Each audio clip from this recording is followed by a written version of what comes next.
Il y a des moments dans la vie où tout ce que tu croyais vrai s'effondre en quelques secondes. Pas progressivement. D'un coup. Comme un sol qui cède sous tes pieds sans prévenir. Pour moi, ce moment est arrivé un mardi après-midi ordinaire, dans le bureau de mon associé, par hasard, parce que j'avais oublié mon téléphone sur son bureau. J'ai entendu sa voix à travers la porte entr'ouverte. Et celle de ma femme. Il riait. Ce genre de rire qu'on ne partage qu'avec quelqu'un qu'on connaît très bien. Trop bien. Je suis resté figé dans le couloir. Mon téléphone dans la main. Le cerveau en arrêt total. Je m'appelle Marc. À 41 ans, j'avais construit quelque chose dont j'étais fier. Une agence de conseil en stratégie que j'avais fondée avec Thomas, mon associé depuis 12 ans. Un appartement à Lyon que ma femme Elodie et moi avions rénové ensemble. 2 enfants. Une vie qui avait l'air solide de l'extérieur. L'air. C'est le mot-clé. Parce que ce soir-là, en rentrant chez moi, j'ai commencé à regarder ce que je n'avais jamais voulu voir. Les absences répétées de Thomas pour des rendez-vous vagues. Les week-ends où Elodie partait voir sa supposée amie Margot à Paris. Les regards qu'ils échangeaient lors des dîners en commun, que j'avais toujours interprétés comme de la simple complicité. J'avais 41 ans et j'étais le plus naïf de la pièce. Les semaines suivantes, j'ai continué à vivre normalement. Je me levais. Je préparais les enfants. Je travaillais avec Thomas comme si de rien n'était. Je rentrais. Je dînais en face d'Elodie. Je dormais à côté d'elle. Et chaque nuit, dans le silence, je construisais. Pas de la rage. De la méthode. Parce que la rage, ça se voit. Ça se sent. Ça prévient les gens qu'on cherche à surprendre. La rage est le luxe de ceux qui n'ont pas encore réfléchi à ce qu'ils veulent vraiment. Moi, je savais ce que je voulais. La garde de mes enfants. Ma part juste de l'agence.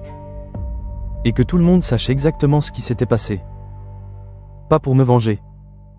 Pour rétablir la vérité. J'ai consulté un avocat spécialisé en droit des affaires. Discrètement.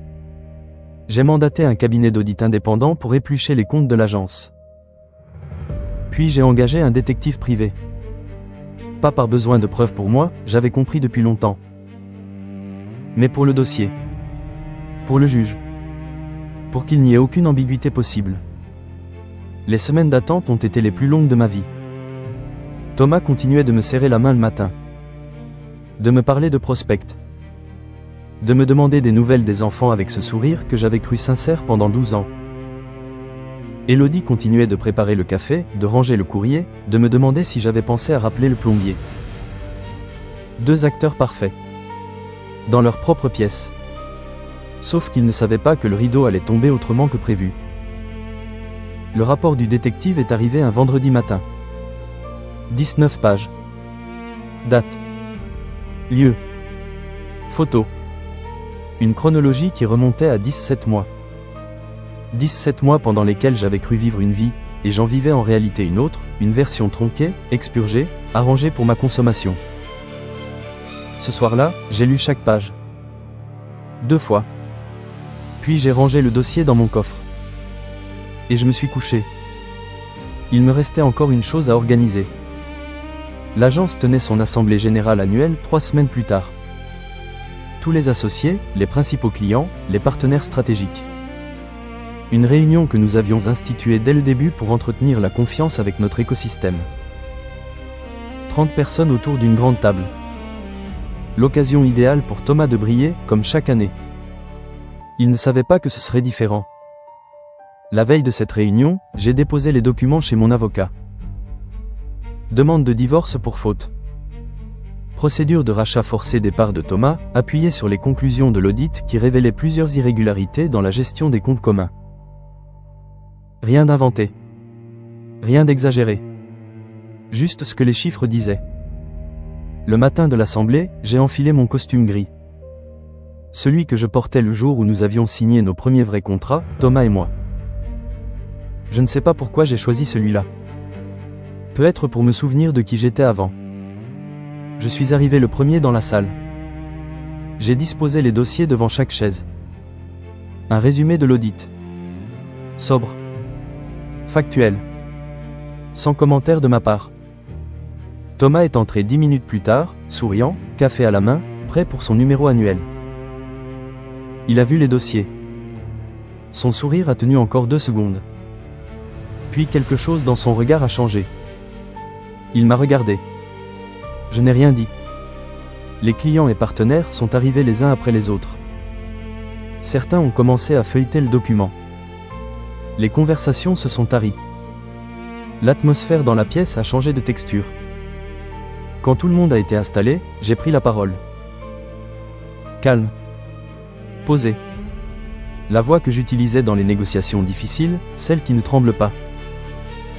J'ai expliqué que j'avais mandaté un audit suite à des doutes sur la gestion de certains flux financiers. Que cet audit avait mis en lumière des anomalies sérieuses. Que j'avais, en parallèle, pris la décision de mettre fin à mon mariage et d'engager une procédure de séparation d'associés. Que j'avais tenu à le faire dans ce cadre, devant les personnes qui nous avaient fait confiance, par respect pour cette confiance. Je n'ai pas prononcé le mot trahison. Je n'en avais pas besoin. Thomas a essayé de parler.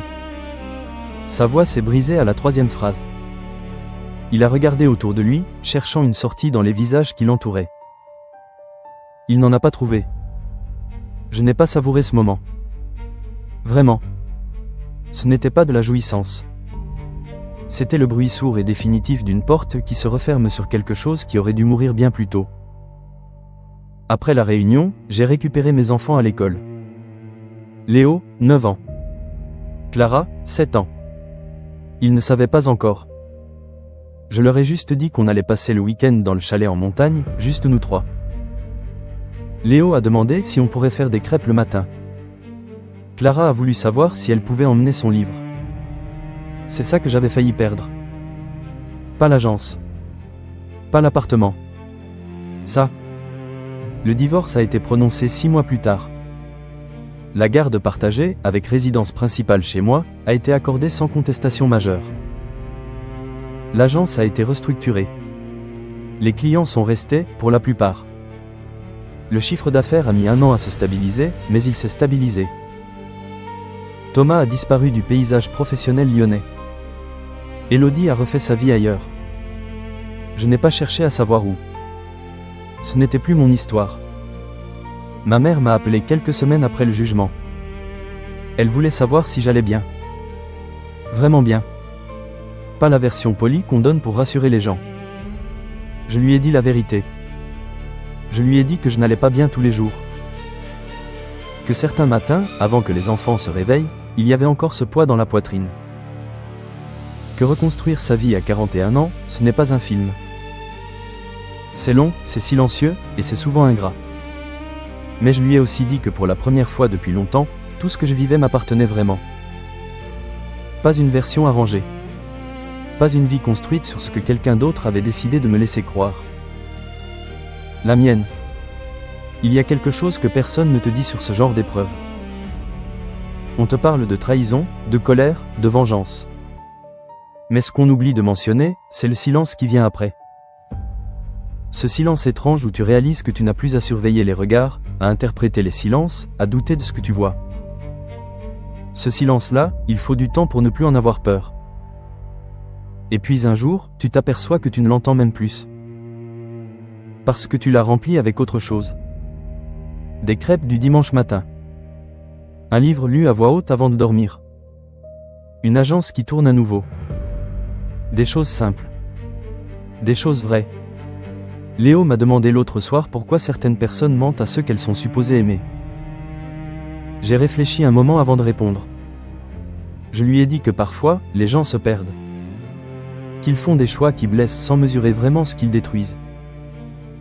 Que ça n'excuse rien, mais que ça explique peut-être quelque chose. Il a hoché la tête avec ce sérieux que les enfants de 9 ans ont parfois et qui désarme complètement.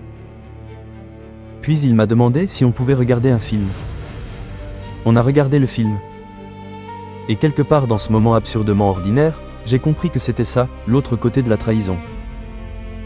Pas la vengeance spectaculaire. Pas le discours devant l'assemblée.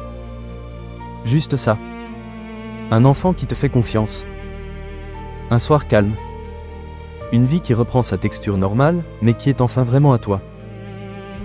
C'est tout ce qu'on cherche, au fond. Vivre quelque chose de vrai.